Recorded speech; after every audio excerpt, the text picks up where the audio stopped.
Bonjour chers parents, bienvenue sur votre chaîne. Alors aujourd'hui j'ai eu un échange avec un garde pénitentiaire et j'ai voulu partager ce qu'il m'a dit avec vous pour que vraiment cela puisse vous aider dans votre parentalité. Vous savez que cette chaîne on partage tout ce qui concerne la parentalité, tout ce qui peut aider parce que les enfants ne viennent pas avec la posologie. Donc c'est une communauté où nous partageons des stratégies. Je partage des histoires de certains parents qui me contactent pour que vous puissiez vraiment en tenir compte dans l'éducation de vos enfants. Vous comprenez? Alors, aujourd'hui, dans ma classe, je travaillais avec un garde pénitentiaire. C'est une personne qui est venue en tant que remplaçant et qui a observé qu'il y avait dans la classe des enfants qui étaient vraiment beaucoup indis. Indis, c'est-à-dire ils aiment utiliser la main, taper, ils sont agressifs avec les autres et tout ça. Donc, on a un livre, on a fait un petit bouquin où on lit aux enfants que taper ce n'est pas bon, il faut utiliser les mots et que quand tu tapes, ça rend tes camarades tristes et parfois ils ne veulent pas jouer avec toi parce qu'ils ne sont pas en sécurité. Donc, il faut utiliser les mots, il ne faut pas taper. La main c'est pour manger, la main c'est pour écrire, la main c'est pour peut-être toucher. Il faut utiliser la main calme et puis avec les gestes et tout. Bref. Donc le gars, je lui explique ça. Donc on a un enfant qui est vraiment très agressif avec les mains et tout. Donc le monsieur, il prend, il lit à l'enfant. Et quand il lit à l'enfant, après quand les enfants partent à la maison, c'est la fin de la journée et tout, il me demande qu'est-ce que moi je pense de l'enfant, tout, pardon. Je donne mon avis, je partage mon avis. Et après il me dit que quand lui, il est en train de lire le livre là, il est en train de voir l'enfant dans le futur en fait. Parce que en tant que garde pénitentiaire, il a l'habitude de voir les prisonniers. Il a l'habitude de voir les prisonniers et tout ça. Il a l'habitude de voir des personnes comme les notes à la justice parce qu'il a travaillé un peu partout en fait. Donc il voyait déjà cet enfant en fait. Donc moi j'ai dit, je comprends, mais les enfants changent avec le temps qu'ils grandissent. Et c'est pourquoi on travaille avec eux pour qu'ils comprennent parce que c'est aussi de leur âge. Honnêtement, je ne pense pas qu'à cet âge-là, ça doit être encore un problème. Parce que je pense qu'à l'âge de 2 ans et tout, c'est à cet âge que nos enfants, ils n'ont pas le verbe, ils n'ont pas la parole. Donc ils vont utiliser la main. Mais une fois qu'ils commencent à parler, ils doivent être en mesure d'utiliser les mots pour exprimer ce qu'ils veulent ou exprimer leur ressenti. Et ça, c'est aux parents d'apprendre cela à l'enfant. Un enfant de 5 ans qui ne peut pas utiliser ces mots, qui est agressif, qui ne fait que taper, c'est compliqué. Non, non, non, c'est compliqué, chers parents. Donc, quand il a partagé cela avec moi, j'ai trouvé que vraiment c'était valide ce qu'il a partagé. Parce que moi aussi, dans ma formation, on nous avait dit par là que depuis la maternelle, les enfants qui étaient agressifs et tout, il y a de fortes chances que dans le futur, ce sont ces enfants-là qui se retrouvent en prison. Donc, chers parents, cette vidéo, c'est pour vous interpeller. Vous comprenez? Je vous interpelle, je vous parle, c'est à vous de prendre la décision que vous devez, de stratégier la décision à utiliser dans votre maison. Mais les enfants, il faut établir une fondation solide, s'il vous plaît. N'attendez pas que ce soit les maîtresses ou les maîtres qui fassent le boulot. Non.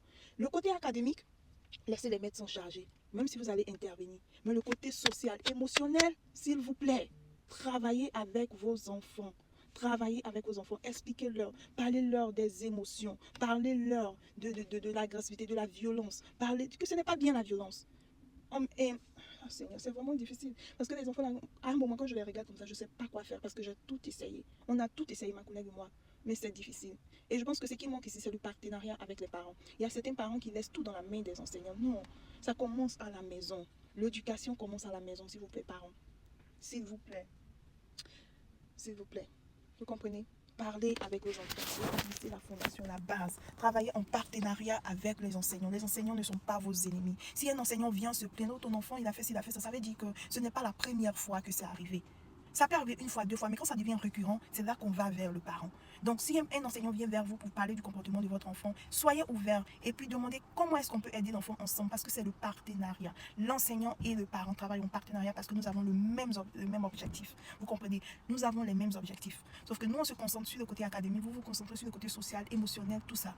Implication dans la vie de vos enfants, c'est important parce que parfois les enfants, ils ne savent pas exprimer ce qu'ils ressentent. Donc c'est pourquoi ils expriment dans la violence, dans les mots agressifs et tout ça. Et puis aussi, non, ça c'est un autre sujet. Parler de certains sujets devant les enfants, utiliser certains mots devant les enfants, là, non, non, non, ça c'est un autre sujet. Mais s'il vous plaît, si vous voulez un meilleur avenir pour vos enfants, c'est dès la base.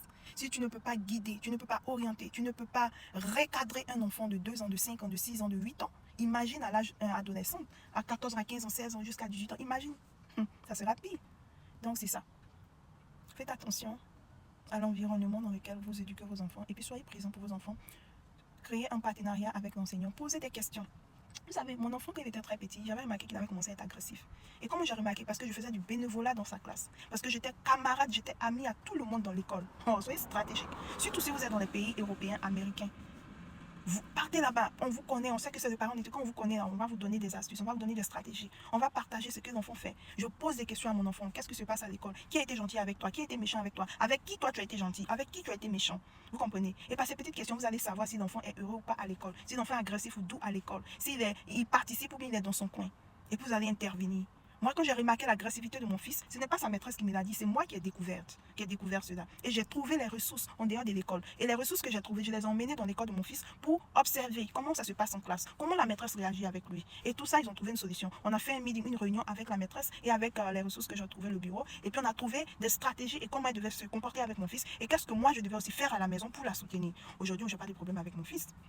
Je n'ai aucun problème avec mon fils. C'est-à-dire qu'il faut être proactif, parent. Il ne faut pas attendre quand le problème est là avant de résoudre. Il faut regarder avant et puis être proactif. Vous comprenez? C'est important. On ne veut pas que nos enfants partent en prison. Surtout pour nous qui sommes en Amérique, en Europe et tout ça. Et que nous sommes encore noirs, vous savez. Vous savez, je n'ai pas besoin de vous dire des choses. Faites attention. Vous savez comment on labelle nos enfants. Vous savez ça. On met des labels. Donc ça veut dire qu'à la maison, vous devez vraiment être là pour éduquer vos enfants. C'est bien d'aller chercher les dollars. Mais à la fin de la journée, quand ton enfant va devenir délinquant, ces dollars-là ne vont pas l'aider.